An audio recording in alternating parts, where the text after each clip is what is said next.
Vamos lá? Então, pessoal, retomando, vamos ver o papel do amicus curiae no controle de constitucionalidade. Ele está tratado no artigo 7º, parágrafo 2º da Lei 9868 de 99. A lei que trata, como vocês sabem, do processo e do julgamento da ação direta de inconstitucionalidade, da ação declaratória de constitucionalidade. O amicus curiae, ele cumpre dois bem demarcados papéis, quais sejam democratizar a jurisdição constitucional e trazer, ao Supremo Tribunal Federal um acervo informacional mais amplo, ou seja, trazer informações para o Supremo. Vou decompor cada uma dessas funções. Primeiro, a questão do papel do amicus curiae promover maior legitimação democrática da jurisdição constitucional. Vocês sabem que a jurisdição constitucional ela padece de uma dificuldade contramajoritária. A expressão que vem da expressão uma expressão que vem de uma expressão em inglês, counter-majoritarian difficulty. Significa o problema, o potencial problema à democracia de juízes não eleitos invalidarem leis aprovadas pela maioria dos representantes do povo, muitas vezes com base em normas abstratas, e o risco que se envolve a democracia, o risco de se substituir juízos políticos de quem foi eleito por juízos políticos de juízes que não foram eleitos. O amicus curiae sana, mas não resolve esse problema. Ele amplia notavelmente o nível de participação popular, assim como as audiências públicas, na jurisdição constitucional abstrata, mas ainda assim a decisão final é tomada por juízes. É óbvio que é um avanço notável. Antes disso, os interessados não tinham voz direta no Supremo Tribunal Federal. Então foi um avanço notável em termos de democratização da jurisdição constitucional. Mas a gente não pode levar esse avanço ao paroxismo a ponto de achar que que por ter intervenção de amicus curiae, a decisão é necessariamente mais democrática do que a parlamentar ou a tomada numa consulta popular direta. O que não significa que a jurisdição constitucional, ainda que contra-majoritária, não seja boa para a democracia. Nós vivemos em uma democracia constitucional, que, portanto, não se resume à vontade da maioria. A vontade da maioria é um elemento essencial à democracia, porque ela promove uma igualdade de participação política entre os cidadãos. Esse é o valor promovido pela regra da maioria. O peso de cada voto e, portanto, da participação política de cada cidadão é igual. Isso tem um valor notável para o regime democrático. Porém, a democracia não se resume à maioria.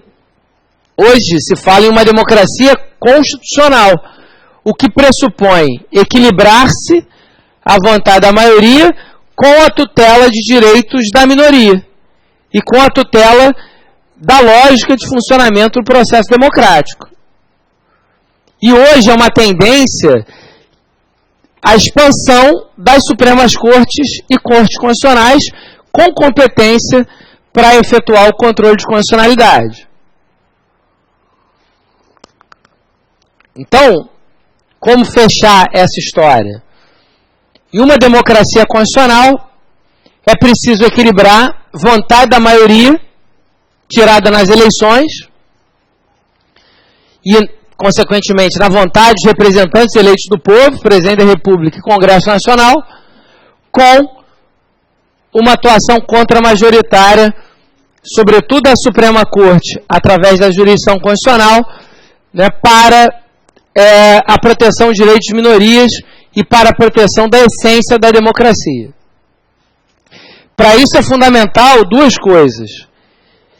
que a jurisdição constitucional se democratize, né, ouça os interessados, e nesse particular da democratização da jurisdição constitucional, os amici curiae e as audiências públicas desempenham um papel notável, porque dão acesso aos interessados a se manifestarem na jurisdição constitucional, né?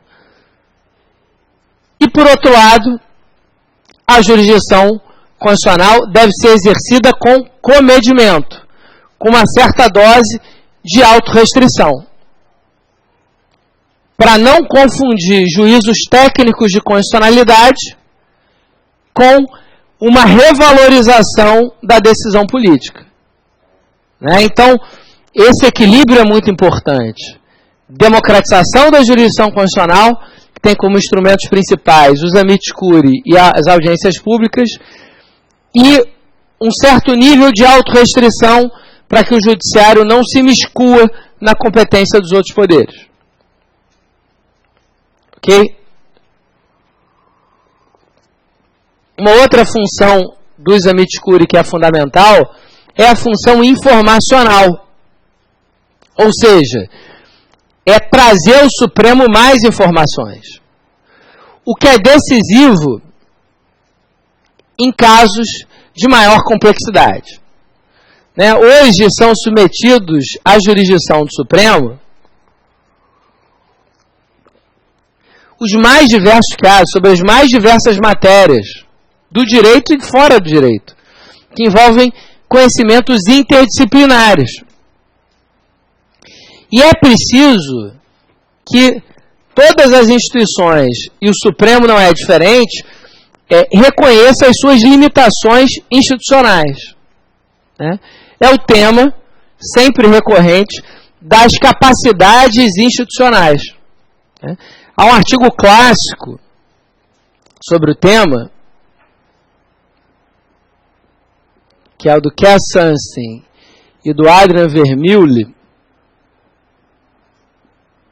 chamado Interpretation and Institutions, né?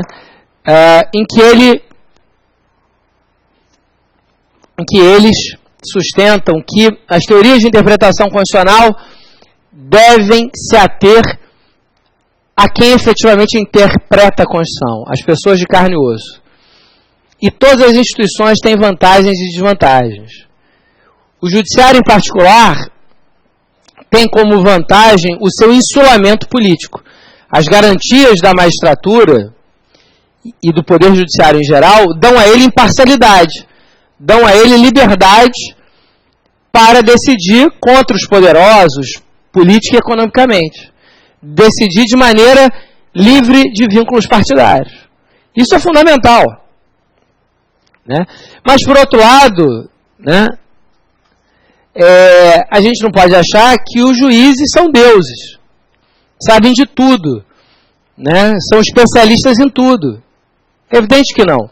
Então, há uma certa dose de humildade que é necessária do judiciário para se abrir a ouvir, através de amicus curiae, as pessoas que são interessadas, que vivem aquele problema e que, portanto, podem passar informações relevantes para o Supremo, né? Então, outro papel importante é esse, informacional. Algumas questões interessantes. Qual é o marco temporal do pedido de ingresso como amicus curiae? Até quando pode haver a formulação desse pedido? Até a inclusão do feito em pauta, né? Com a inclusão do feito em pauta, não mais, pelo menos via de regra, salvo hipóteses excepcionais, é possível a formulação de novo pedido de ingresso como amicus. Quais são os requisitos estabelecidos na lei, no artigo 7º, parágrafo 2º da Lei 9868?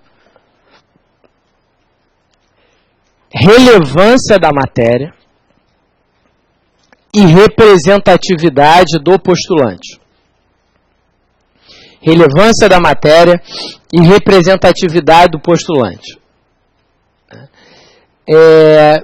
Portanto, não é toda a ADI que per se é relevante por ser uma ação direta de inconstitucionalidade. Né? É preciso, para fins específicos de admissibilidade dos amici curiae, se demonstrar a relevância da matéria tratada naquela ação. Mas é bem verdade que a jurisprudência do Supremo tem sido generosa, sobretudo no critério da relevância. Né? Mas é preciso, enfim, uma petição técnica de ingresso como amicus curiae tem que ter um capítulo dizendo da relevância da matéria e da representatividade do postulante. Né? E a representatividade do postulante é um requisito que vem no novo CPC, quando trata de amicus curiae. O novo CPC fala em representatividade adequada, que já era o conceito de representatividade, né, como pelo menos o Supremo interpretava, do artigo 7º, parágrafo 2º da Lei 9868. Tem um voto do ministro Celso de Mello que ele bem define o que é essa representatividade. A entidade tem que ter uma contribuição para o processo útil e desejável. Então deve ser desejável e útil ouvir aquele postulante amicus curiae em determinado processo. E o que revela essa potencial utilidade e desejabilidade? Uma hipótese em que isso se revela é uma espécie de pertinência temática, né? Ou seja, uma afinidade da atuação daquela entidade com a questão constitucional debatida. Né? Então, por exemplo, se é uma questão ambiental, né, uma ONG com grande atuação ambiental terá representatividade adequada. Por quê? Porque ela conhece aquela matéria, se dedica diariamente àquela matéria. Né? Então, é interessante ouvi-la, ela vai trazer informações úteis. Um outro critério que está ligado a esse, uma expertise, né, destacada daquela entidade. Digamos que seja uma entidade que promova congressos naquele setor, né, que tem especialistas, doutores no seu quadro, no seu board, de pessoas com doutorado naquela área. Então, uma expertise, né, para aquele caso específico, é um outro critério relevante. É óbvio que esses critérios são apenas exemplificativos, né, mas que revelam a representatividade adequada. Né. Quais são as prerrogativas dos amici curiae? O que ele pode fazer depois de promover o seu ingresso?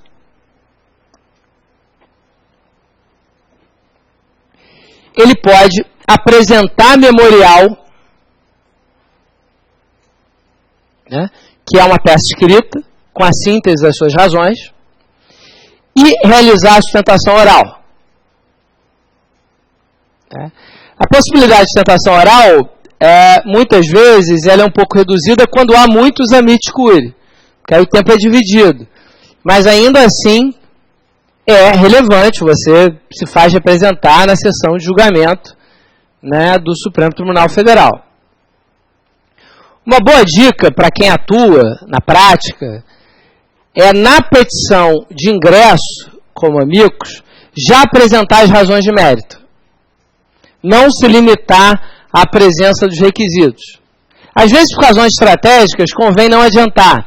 Mas se não for o caso, ou seja, se não houver problema em adiantar, é bom que adiante, porque ainda que você não seja admitido, as suas razões ficam no processo. E podem ser consideradas. Né? Essa é uma boa dica de atuação concreta. Né? Como hoje se expande muito a figura do amicus curiae, é interessante já expor as razões, porque ainda que já haja muitos amici admitidos e você não seja por uma preocupação do relator, por exemplo, para não tumultuar o julgamento e ter muitos amici querendo sustentar, suas razões vão estar lá. Tá? E você vai ter contribuído para o debate. Então essas, e uma última questão importante, que a decisão pela admissibilidade ou não é do relator. Né? Uma decisão monocrática do relator. Feitos esses esclarecimentos sobre o amicus curiae, vamos analisar agora o papel do advogado-geral da União e do procurador-geral da República na ação direta de inconstitucionalidade. Eu vou começar pelo PGR, porque há menos coisas a dizer sobre ele. Né? O AGU passou por algumas mudanças aí à luz da jurisprudência do Supremo. A função do PGR é muito clara, né, no controle abstrato. Ele é o custos legis, ou custos constitutionem. Ele é o fiscal da adequada aplicação da Constituição.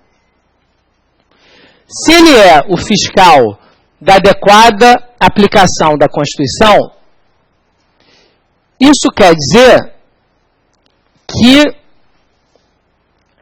ele vai emitir um parecer, seja pela constitucionalidade, seja pela inconstitucionalidade, de acordo com a sua opinião, de acordo com a sua opinião jurídica, com o seu juízo técnico. Ele não está predisposto a nenhum dos lados. Ele não tem como dever institucional defender a constitucionalidade ou a inconstitucionalidade. O dever dele é com a Constituição. É ser fiscal da adequada aplicação da Constituição. Portanto, o parecer tanto pode ser pela constitucionalidade quanto pela inconstitucionalidade, de acordo com a sua íntima convicção, de acordo com o seu juízo técnico. Tá? Já o advogado-geral da União é diferente. A Constituição, muito claramente, expressamente, disse que é dever do AGU, nas ações diretas de inconstitucionalidade, a defesa do ato impugnado. Então, é dever do advogado-geral da União a defesa do ato impugnado. Agora, é interessante a gente analisar em perspectiva a jurisprudência do Supremo. Por que eu digo isso? Num primeiro momento, o Supremo fazia uma interpretação literal, rígida, desse dever da AGU. Dizia, olha, não tem muito o que o AGU fazer juízo técnico pela constitucionalidade ou inconstitucionalidade. Está escrito na Constituição que o dever dele é defender a constitucionalidade. Então ele tem que defender a constitucionalidade. Concorde ou não? Né? Então, era uma interpretação literal e rígida da Constituição Federal. Com o tempo, foi se temperando, ou seja, foram se criando exceções, né?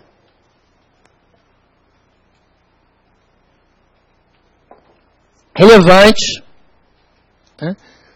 Exceções para a hipótese. Né? Uma primeira se deu num caso interessante, que era o caso seguinte. Já havia jurisprudência do Supremo pela inconstitucionalidade de uma norma semelhante. Né? Então, foi impugnada a Lei A e a Lei B, que era muito parecida, já havia sido declarada inconstitucional antes pelo Supremo. Nessa hipótese, o Supremo permitiu que o AGU não defendesse a constitucionalidade do ato impugnado. E a bem da verdade, isso é uma coisa que poucas pessoas esclarecem, o Supremo permitiu mais do que isso. Permitiu que o AGU se manifestasse pela inconstitucionalidade. Então não é apenas se abster de defender a constitucionalidade, é emitir uma opinião pela inconstitucionalidade.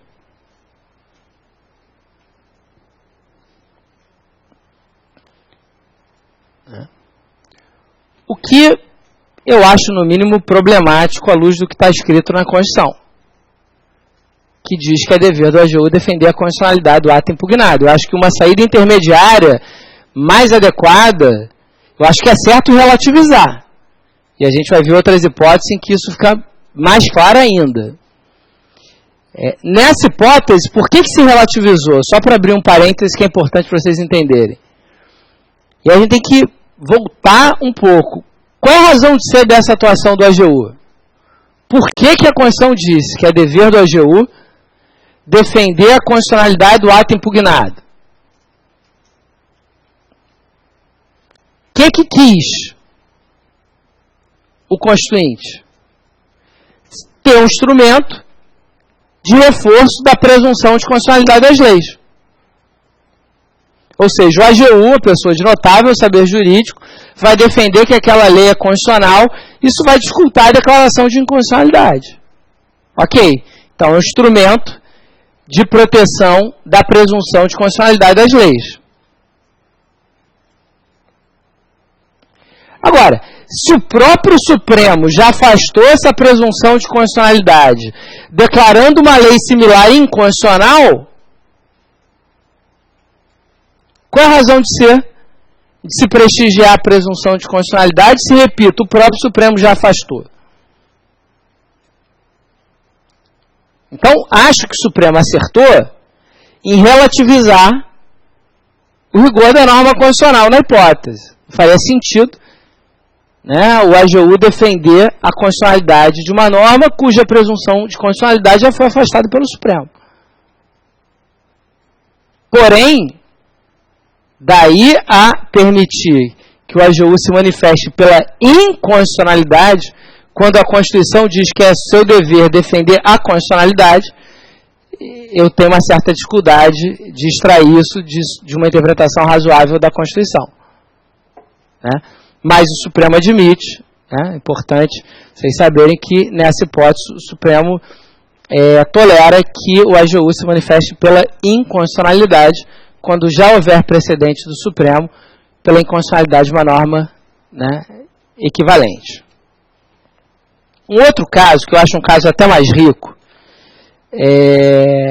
foi um caso muito interessante de uma lei estadual que usurpava competência federal, competência legislativa privativa da União.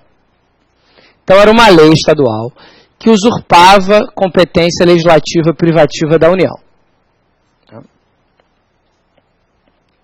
E aí o que acontece? Só para dar os números para vocês, a primeira relativização foi na ADIM 1616. A ADIM 1616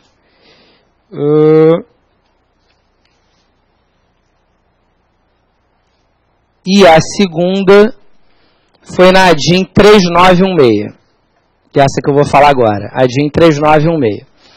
Pois bem, na ADIM 3916, a situação era essa, de norma estadual que usurpava a competência legislativa privativa da União. E aí prevaleceu um voto que eu achei bem claro, era até meio óbvio, né? Impressionante, né? Como às vezes coisas óbvias demoram a ser ditas. Mas foi exposto, acho que de maneira cristalina pelo ministro Gilmar, quando ele disse, olha, vem cá, a gente tem que interpretar sistematicamente a Constituição. É verdade que, em um ponto, a Constituição diz que é dever da AGU defender a constitucionalidade do ato impugnado na ADIM. Beleza. Agora, lá no artigo, que é a sede normativa da AGU, né, que é o 131, se eu não me engano.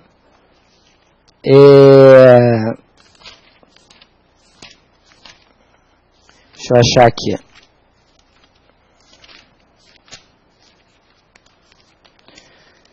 O 131, exatamente.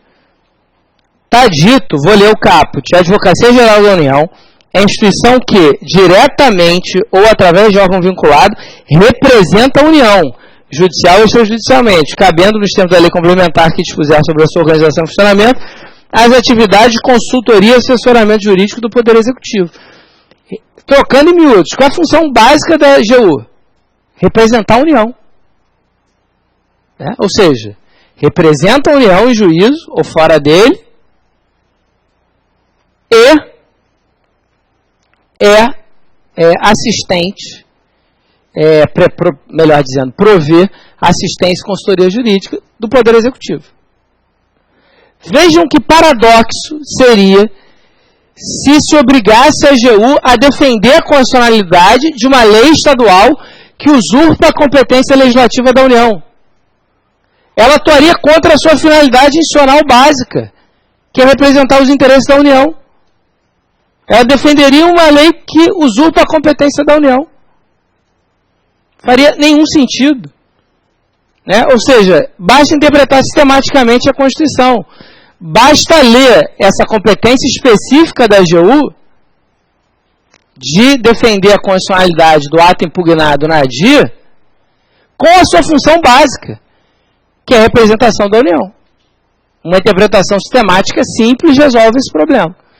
Para dizer que nessa hipótese, em que há usurpação de competência da União, ou contrariedade aos interesses e prerrogativas da União, a AGU está dispensada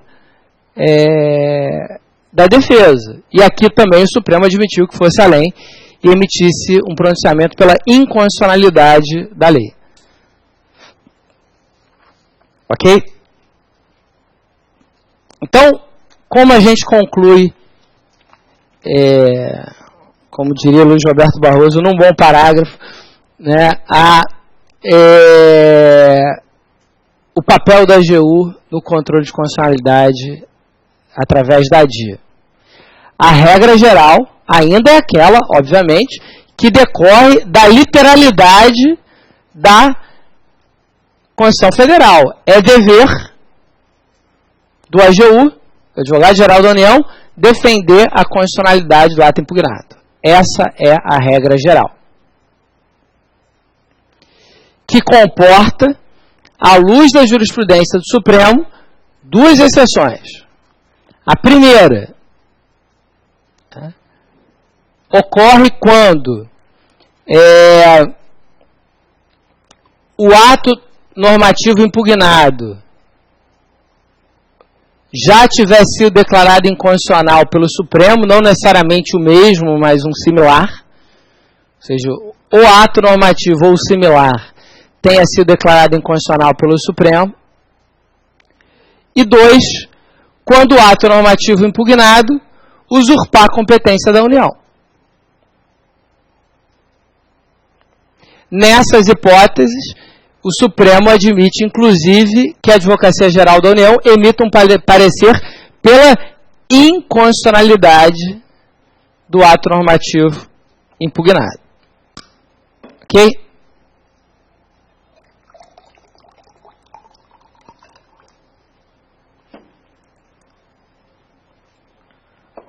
Um outro artigo muito importante da Lei 9868 é o artigo 9º, parágrafo 1º.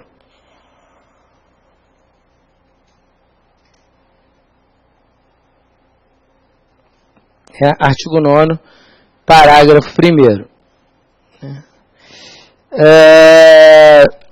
Diz ele: vencidos os prazos do artigo anterior, o relator lançará o relatório com cópia a todos os ministros e pedirá dia para julgamento. Mas eu quero que vocês prestem atenção ao parágrafo 1º.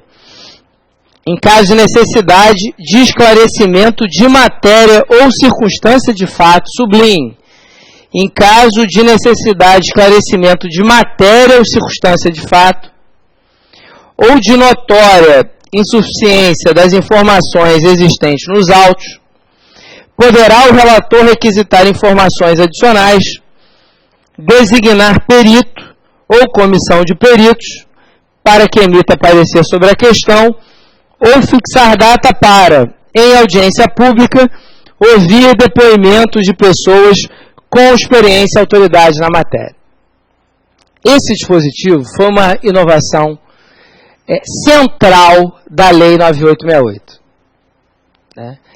Havia um dogma de uma leitura apressada, torta, na diagonal da obra do Kelsen. O Kelsen diz o seguinte, está lá naquele livrinho de Jurisdição Constitucional, publicado em português pela Martins Fontes. O controle abstrato de constitucionalidade é uma questão exclusivamente de direito. Mas quem construiu essa jurisprudência suprema parou aí, não leu o resto. Né?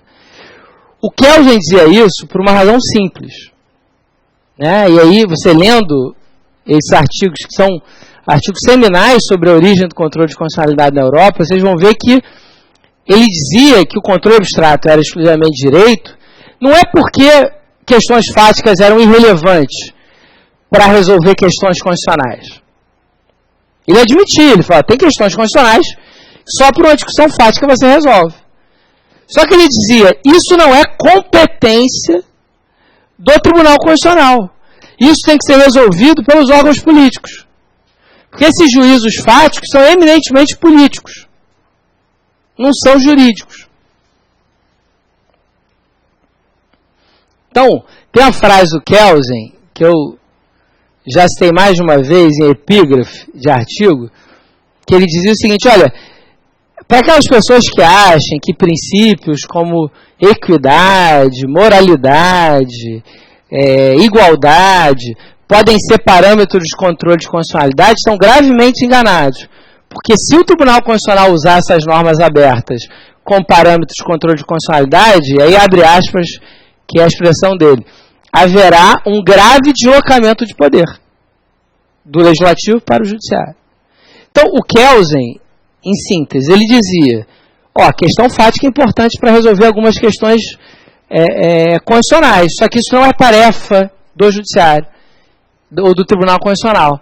Isso é uma questão política que deve ser resolvida no Legislativo. Mais uma ideia importada pela metade no Brasil. Se pegou a ideia lá de que controle abstrato é só questão de direitos, excluída a questão fática. Durante anos a fio isso foi repetido como um dogma na jurisprudência do Supremo. Só que com o passar do tempo, o Supremo começou a exercer bastante a ponderação, a usar essas normas abertas como parâmetros de controle, a ponderar princípios constitucionais, a julgar não simplesmente dizer, isso aqui é matéria política, mas julgar o mérito em decisões profundas, que debatiam amplamente, pensar, aborto de feto anencéfalo, se discutiu o início da vida. Né? Olha o nível de complexidade filosófica dessa discussão. O Kelsen dizia, pelo amor de Deus, isso aqui não é tarefa do Tribunal Constitucional. Isso aqui não é tarefa nem do Legislativo, isso é a tarefa das religiões. Né? O Supremo, enfim, um dos temas da anencefalia tem votos e votos falando o início da vida é aqui, o início da vida é ali. Né? Amianto. Discussão super complexa sobre quão mal faz amianto à saúde. Chegou a Ellen Gleice e dizia, olha, nós não somos uma academia de ciências, isso aqui é um tribunal, então a gente não conhece muito esse assunto. Isso só para ilustrar para vocês como hoje isso é comum. Né, de discutir questões fáticas, complexas. E aí, o efeito prático da associação dessas duas jurisprudências do Supremo era deletério. Porque o Supremo admitia julgar essas questões fáticas complexas. Mas, por outro lado, dizer, olha, não, eu só analiso questão de direito, não era sincero. E pior do que não ser sincero, ele não tinha elementos. Muitas vezes ele decidia no escuro. Então, a ideia de que questões fáticas são sim importantes no controle abstrato, portanto, o Supremo pode solicitar informações aos tribunais, produzir provas, inclusive pericial, convocar audiências públicas. Foi fundamental para que o Supremo melhor se assenhorasse desses aspectos fáticos, muitas vezes complexos, que que são submetidos à sua jurisdição. Então aqui foi uma grande evolução, aparelhou o Supremo muito melhor para exercer o controle abstrato de constitucionalidade, especialmente em questões complexas, em questões interdisciplinares e complexas. Ainda pouco usado esse artigo, a bem da verdade.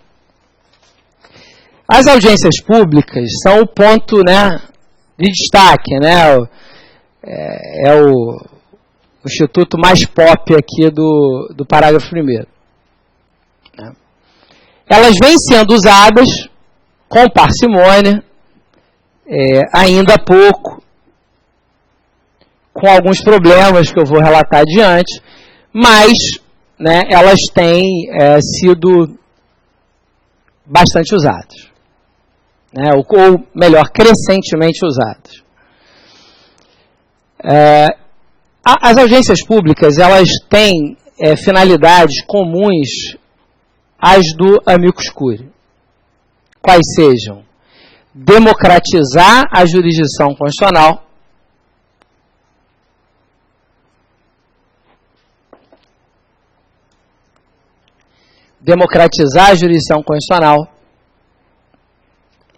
e trazer informações relevantes para o julgamento da causa. Então, legitimar democraticamente a decisão e trazer informações relevantes para o julgamento da causa. São as funções também dos amicus curiae. A democratização é evidente, Você vai ouvir os interessados, as pessoas que vão sofrer a repercussão da decisão. É óbvio que isso democratiza a decisão. Não há dúvida quanto a isso.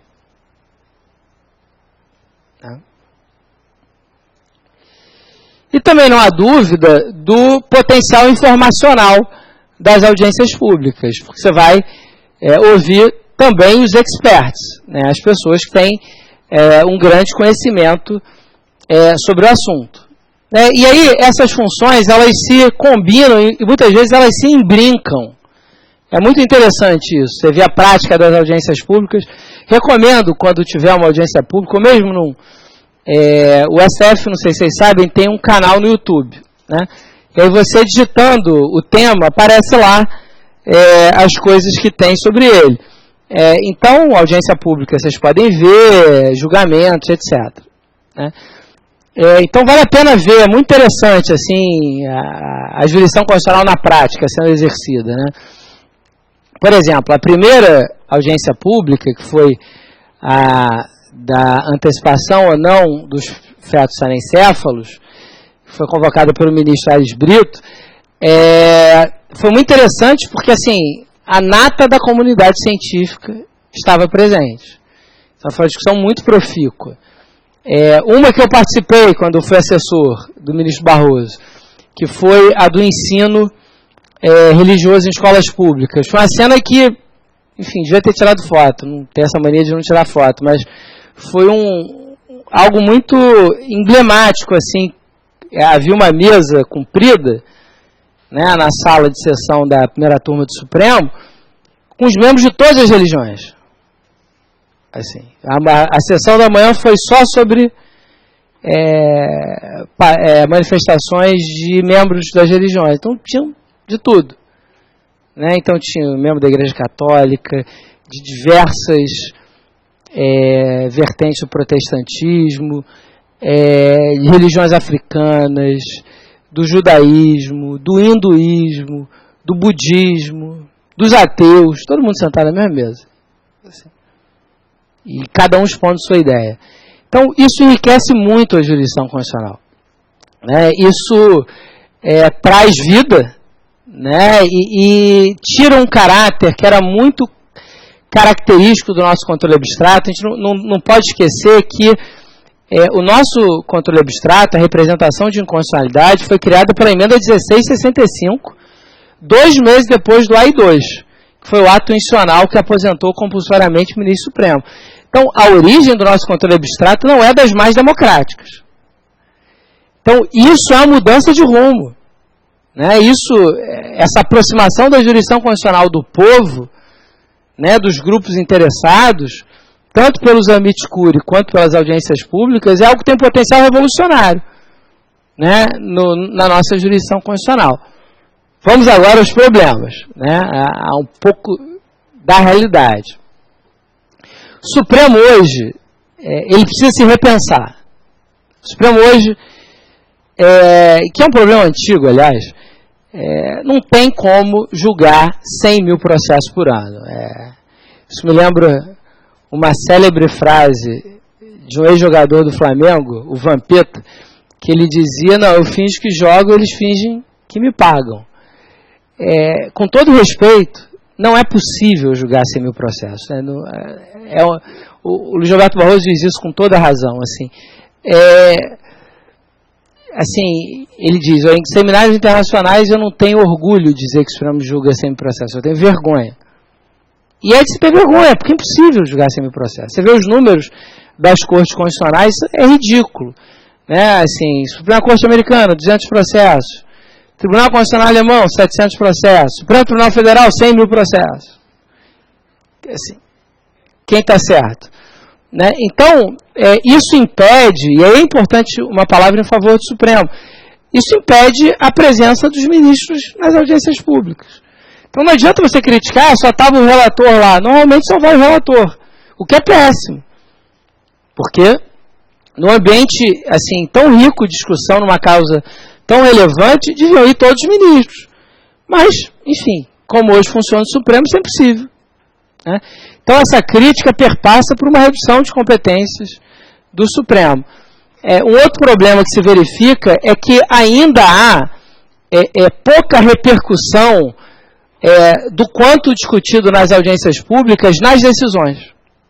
Né? Normalmente é o relator que cita mais e não raro a parte que fundamenta as suas convicções. Ou seja, não há um diálogo efetivo entre as posições defendidas nas audiências públicas.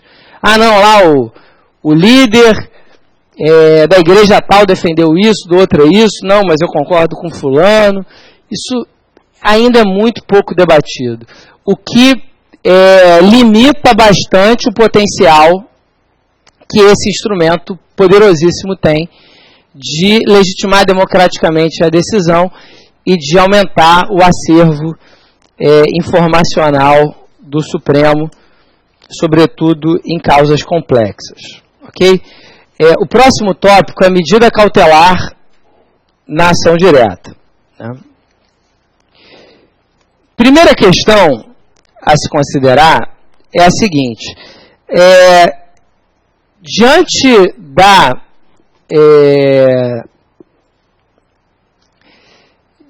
da presunção de constitucionalidade,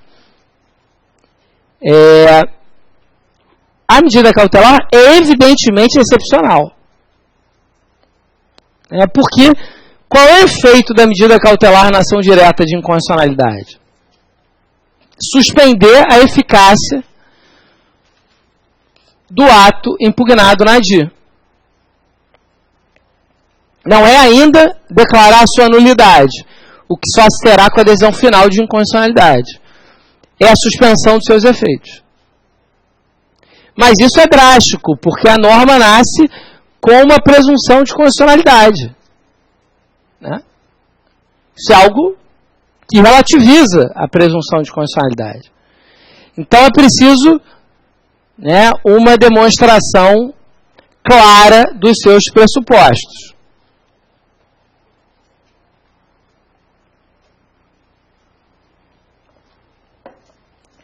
Quais são os pressupostos?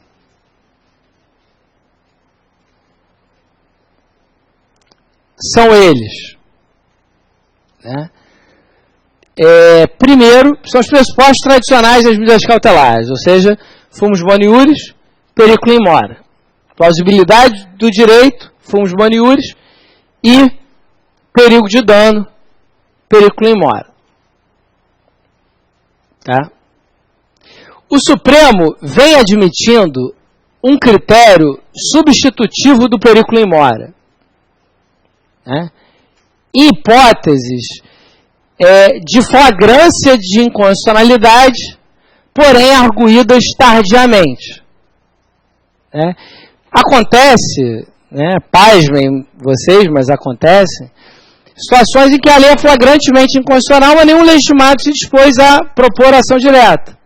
E aí a norma produz efeitos por um longo lapso de tempo.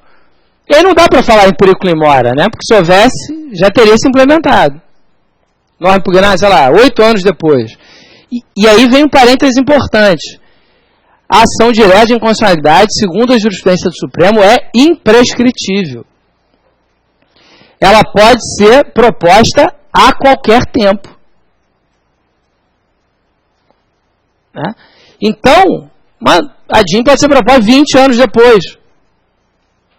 Falar em periculum in mora 20 anos depois, haja retórica. É difícil. Se houvesse, enfim, tudo de mal já teria ocorrido. De modo que o Supremo, nessas situações, utiliza como um critério alternativo a conveniência à ordem pública. Conveniência à ordem pública, ou seja, é um misto de evidência da inconstitucionalidade, caracterizado pelo primeiro requisito, esse tem que estar presente, o fumus boni iuris, com a inconveniência da perpetuação daquela norma à ordem pública. Ok?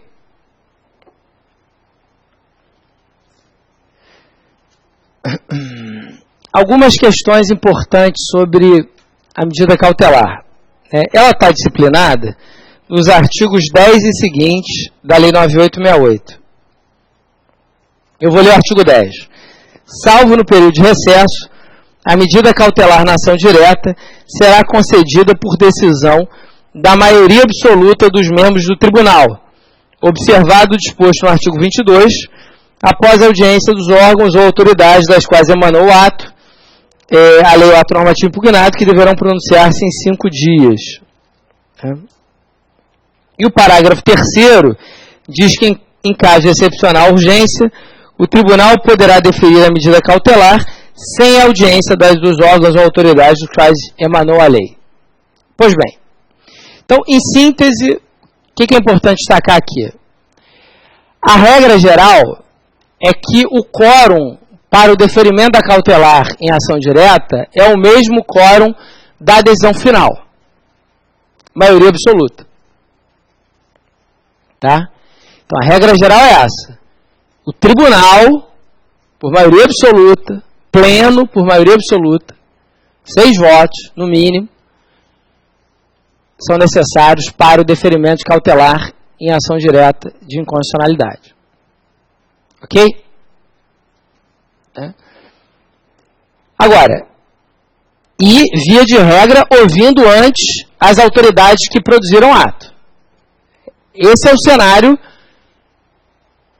que é a regra geral. Decisão do pleno, maioria absoluta, pelo menos 6 ministros, prévia oitiva das autoridades que produziram o ato. E também prévia oitiva, se entender indispensável, o relator do AGU e da PGR. O parágrafo 3º diz o seguinte: em caso de excepcional urgência, pode ser deferida inaudita altera par, sem oitiva das autoridades que produziram ato. Mas ainda assim, decisão do tribunal, decisão do pleno por maioria absoluta.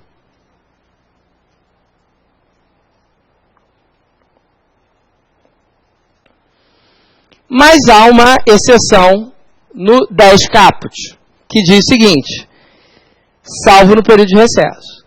Porque, obviamente, período de recesso, numa sessão do pleno, é possível que o presidente defira monocraticamente cautelares em ADIM, sempre ad referendum do pleno. Sempre ad referendum do pleno.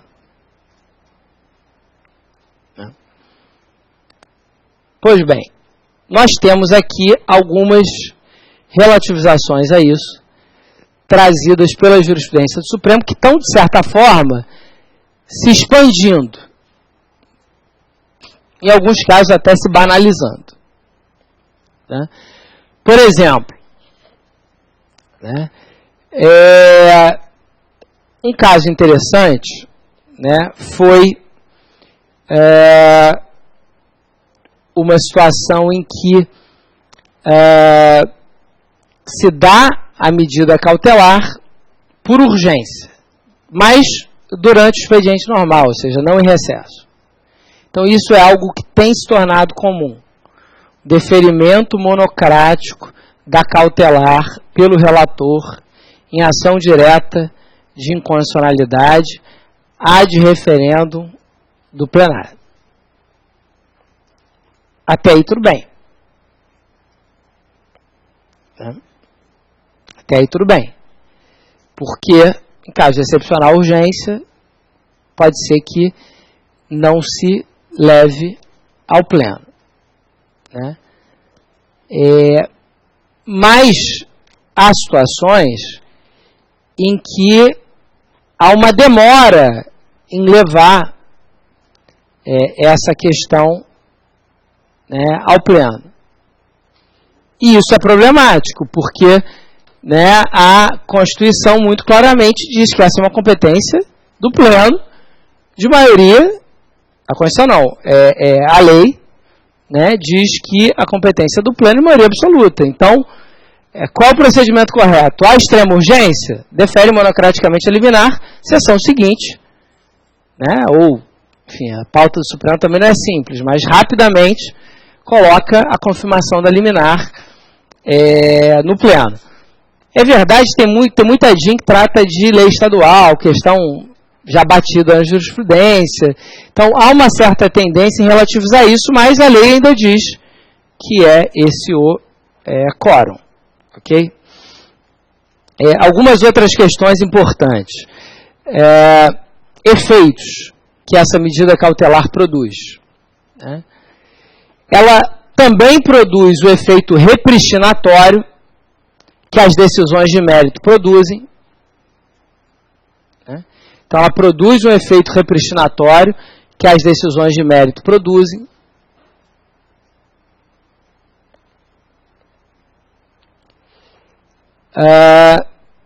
E produzem também um efeito que é típico das decisões de mérito, que são os efeitos erga omnes e vinculantes. Efeitos erga omnes e vinculantes.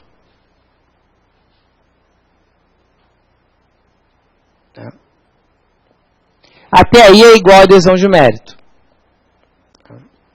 Mas há uma diferença importante entre cautelar e mérito em ADIM. Os efeitos temporais típicos das decisões finais são ex tunc, retroativos. Né? Já os efeitos temporais típicos das cautelares são ex nunc, prospectivos. Ou seja, dali para frente.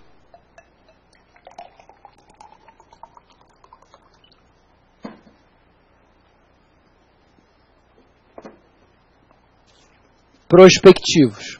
Né? Então, se o tribunal defere a cautelar e não fala nada, a respectiva norma deixa de produzir efeitos dali para frente.